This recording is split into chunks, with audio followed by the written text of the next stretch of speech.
Para hadirin yang dirahmati oleh Allah Subhanahu wa taala. Di awal Nabi membawa ajaran Islam. Di awalnya Nabi membawa ajaran Islam dengan cara sir, dengan cara rahsia.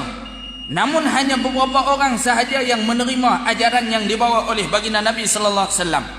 Beberapa tahun selepas daripada itu, Nabi sallallahu alaihi wasallam diarahkan untuk menyampaikan dan menyebarkan Islam itu dengan cara yang jahar, dengan cara terang-terangan, tak ada buat sorak-sorak apa, tak ada dah. Maka pada ketika itulah Nabi mengumpulkan kaum Arab yang ada pada ketika itu, dengan Nabi memberi penerangan dan penjelasan berkaitan dengan Islam. Sebelum kedatangan baginda Nabi sallallahu alaihi wasallam, Islam tak ada. Manusia yang hidup pada ketika itu digelar dengan kehidupan jahiliyah. Tuan-tuan, kalau kita lihat di dalam kitab Fiqhus Sirah, kitab yang dikarang oleh Asy-Syahid Dr. Sa'id Ramadan Al-Buti rahimahullah subhanahu wa ta'ala, dalam kitab itu menceritakan betapa pentingnya kehadiran dan kedatangan baginda Nabi sallallahu alaihi wasallam. Sebab sebelum kedatangan Nabi dan sebelum kedatangan Islam, ada beberapa pahaman yang sesat ataupun pahaman yang sungsang yang diamalkan oleh Arab jahiliyah. Antaranya yang disebut dalam kitab tersebut pahaman Al-Zaradishtiyah dan Al-Mazdakiyah. Belatih banyak kali tak nak sebut tadi ni. Al-Zaradishtiyah dan Al-Mazdakiyah, pahaman yang mari daripada Rom dan Parsi. Rom terjemah bahasa lah ni Itali, Parsi Iran. Pahaman yang mari daripada Rom dan Parsi yang namanya Al-Zaradishtiyah dan Al-Mazdakiyah menyular masuk ke tanah Arab, diamalkan oleh sebahagian besar di kalangan Arab jahiliyah. Apa yang diamalkan oleh mereka, tuan-tuan dan dirahmati Allah? Antara yang diamalkan oleh mereka iaitulah harta milik bersama. Lagu mana ustaz? Harta milik bersama ni. Harta tu tak kira kita beli ke ataupun siapa beli pun, dia tak ada pemilik, dia milik bersama. Ataupun kalau ke tempat kita panggil milik orang ramai, siapa nak pakai pun boleh. Nampak tuan-tuan? Kita main naik kereta biasa, nampak orang naik kereta Velfire, kita minta pinjam kat dia, dia tak boleh kata apa dan dia tak boleh marah dan dia terpaksa bagi.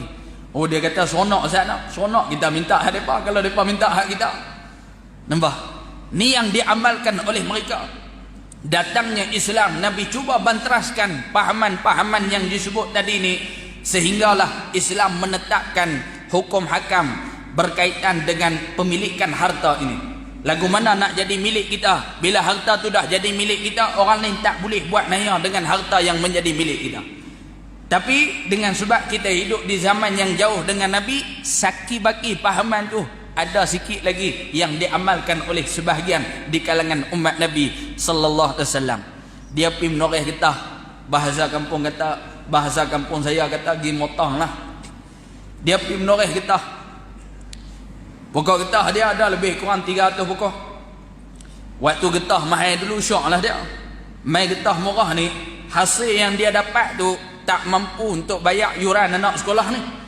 Akhirnya dia pergi menoreh getah. Esok dia pergi kutip getah awal sikit, habis dia kutip hak dia kutip hak sebelah hak dia pula. Tuan-tuan faham hak saya cerita ni? Pokok hak yang dia tanam ataupun pokok hak jadi milik dia tu dah ada 300 pokok. Habis kutip hak dia rasa tak cukup lagi, dia pergi kutip hak tanah sebelah perenggangan dia tu, tambah lagi 100 pokok. Tak apalah, tolong pergi kutip tu, pergi jual hak dia dan jual sekali dengan hak tadi. Lepas jual dapat duit, tak bagi langsung sekupang kat tuan pokok tu, dia ambil semua. Pasal apa? Hak dia pun dia rasa hak dia, hak orang lain pun dia rasa hak dia. Ini saki baki pahaman dulu ni. Harta milik bersama, hak orang pun dia rasa hak dia pun dia rasa hak dia, hak orang lain pun orang lain boleh pakai, hak dia pun orang lain boleh pakai. Ni yang diamalkan oleh mereka. Akhirnya perpecahan demi perpecahan berlaku di kalangan mereka. Apalagi ustaz yang diamalkan oleh mereka? Bukan setakat harta milik bersama, diamalkan mereka juga, iaitulah perempuan milik bersama. Hak ni lagi sekan. Perempuan milik bersama, dia boleh buat macam harta tadi tu. Perempuan milik bersama. Di manakah kedudukan orang perempuan sekiranya tidak datang Islam ataupun tidak lahirnya Nabi Muhammad sallallahu alaihi wasallam? Kedudukan orang perempuan hidup dalam keadaan hina boleh diguna pakai oleh mana-mana lelaki yang berkehendak kepadanya. Bila mana datangnya Islam, Islam berjaya banteraskan pahaman tadi, sehinggalah Islam mengangkat kedudukan dan martabat orang perempuan di tempat yang tinggi dan tempat yang lebih berharga. Tuan-tuan bayangkan perempuan milik bersama. Katalah Islam tak mai ataupun Nabi tidak dilahirkan, pahaman tadi merebak sampai zaman kita. Di manakah kedudukan anak-anak dara kita? Di manakah kedudukan isteri kita? Di manakah kedudukan ibu kita yang juga di kalangan perempuan? Boleh digunakan oleh mana-mana lelaki yang berkehendak kepada mereka. Tuan-tuan boleh bayang, tambah orang perempuan lah ni pantang tanya, berapa? Tanya mak dia, tak mahal, 15,000. Lah ni, 15,000, 20,000. Atas dasar cinta yang wujud dalam hati, 15,000 kah, 20,000 kah, tetap ku cari untuk ku berkahwin dengan dia. Allah Rabbi, tu cinta hak ada dalam diri, sanggup buat apa saja. Ada nak nikah, tak ada duit pun boleh ada duit. Nak pergi Mekah, ada duit pun boleh kata tak ada duit. Tu beza tu nikah dengan pergi Mekah, bunyi dekat-dekat nak sama. Nak nikah tak ada duit, dia cari beri dapat duit tak sampai boleh nikah. Nak pergi Mekah, ada duit dah, dia tak apa cukup nampak. Ini bukan orang sini, tempat lain. Dan yang dirahmati oleh Allah Subhanahu wa taala, 15,000 nak kahwin hari ni. Bayangkan kalau Pak Aman tadi merebak sampai hari ni. Kita pun carilah 15,000, tak kerja di Malaysia, pergi kerja di Singapura. Pasal apa? Kerja di Singapura duit besar. Dapat gaji pun banyak lagi. Kerja lebih kurang 3 tahun, dapatlah gaji tadi. Punya jimat duit tak makan nasi, makan Maggi 3 bulan sekali baru jumpa nasi. Mengulas perut-perut ni. Pasal apa? Pasal nak jimat duit, nak beri cukup 15,000. Bila cukup, balik serah kepada keluarga perempuan, kahwin, nikah. Lepas kahwin balik rumah. Bila sampai di rumah, depa mai rumah kita, ustaz, mai nak pinjam sat boleh dah. Agak-agak kita nak kata apa? Agak-agak kita nak kata apa? Pahaman pada ketika itu perempuan milik bersama. Bila depa nak mai pinjam, perempuan hak milik kita tu, dia tak jadi milik kita. Kita terpaksa bagi dan tak boleh marah apa. Kalau nak marah pun kencing gigi je. Tak boleh kata apa. Nampak perempuan? Rosak kehidupan manusia sekiranya kehidupan manusia tidak dipandu oleh Islam. Ini nak cerita kata kehadiran Nabi sallallahu alaihi wasallam itu membawa rahmat dan kasih sayang untuk sekalian alam. Wa ma arsalnaka illa rahmatan lil alamin. Tidak aku utuskan engkau wahai Muhammad melainkan kedatangan engkau itu membawa rahmat untuk sekalian alam. Antara rahmat dan kasih sayang yang dibawa oleh Nabi setelah mana Nabi menerima amanah daripada Allah, menerima Islam untuk disebarkan kepada masyarakat, akhirnya Nabi dan para sahabat dengan Islam yang diperjuangkan itu, Nabi berjaya membanteraskan pahaman-pahaman yang songsang tadi, sehinggalah kedudukan orang perempuan diangkat di tempat yang lebih tinggi dan berharga. Kita tengok bila mari Islam, mana-mana lelaki tak boleh buat tak ketahuan kepada perempuan. Bukan sekat tak boleh guna mereka, tak boleh tengok pula. Aurat mereka tak macam aurat kita, kena tutup semua orang perempuan ni. Kena tutup semua. Mana-mana lelaki yang bukan mahramnya, mana-mana lelaki yang bukan suaminya, tak boleh tengok. Nampak? Islam mengangkat kedudukan orang perempuan di tempat yang berharga. Tapi tak upaya. Mereka nak kebebasan, rasa terkongkong, pakai tudung labuh, pakai pakaian yang menutup aurat ni, rasa tak boleh hidup. Dia rasa rimah. Akhirnya dia buka habis. Maka dia telah pun meninggalkan apa yang diajarkan oleh Islam, yang asalnya kedudukan di tempat yang cukup berharga dan bernilai. Akhirnya bila dia dedah boleh dilihat oleh mana-mana lelaki auratnya, maka hilanglah harga diri ataupun nilai dia. Nampak tak? Islam tetapkan semua hal tadi ni adalah untuk mengangkat kedudukan orang perempuan. Yang sebelum ini mana-mana orang perempuan boleh diguna oleh mana-mana lelaki.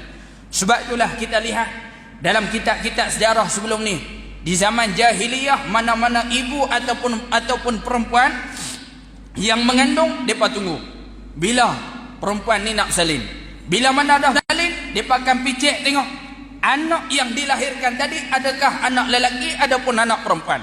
Kalaulah anak yang dilahirkan itu adalah anak lelaki, mereka akan buat kenduri besar-besaran. Pasal apa? Pasal seronok dan gembira pasal dapat anak lelaki. Tapi sekiranya perempuan yang bersalin itu, yang beranak tu, anak yang dilahirkan itu dikategorikan daripada anak ataupun bayi perempuan, mereka akan rasa gelisah dan mereka akan rasa menyesal kerana kehadiran bayi perempuan itu membawa satu malapetaka yang cukup hebat.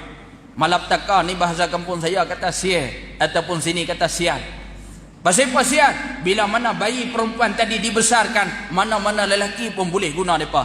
Akhirnya keluarga bagi anak perempuan tadi ataupun bayi perempuan tadi akan cari tarikh ataupun akan tetap tarikh untuk tanam anak tadi hidup-hidup. Pasal apa? Kalau bayi perempuan tadi dibiarkan untuk hidup ataupun untuk dibesarkan, akhirnya mana-mana lelaki boleh guna dia. Nampak kedudukan orang perempuan cukup hina sekiranya mereka tidak dipandu oleh Islam. Datangnya Nabi SAW membawa Islam, Nabi berjaya banteraskan pahaman yang songsang tadi.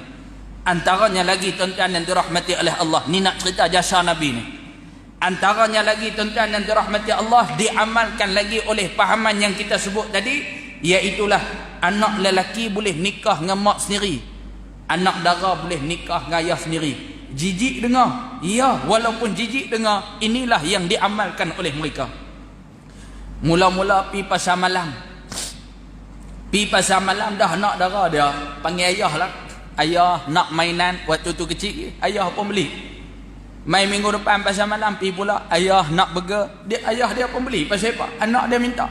Bila naik usia 15, 16, ayah dia ambil, dia letak tepi mak dia. Bila letak tepi mak dia, ayah dia kata, anak dara aku lawa pada mak dia lagi. Akhirnya ayah dia menikah dengan anak dara dia sendiri. Lepas nikah dengan anak dara dia sendiri, pi pasar malam tadi kak. Lepas pi pasar malam tu berkepik jalan ni.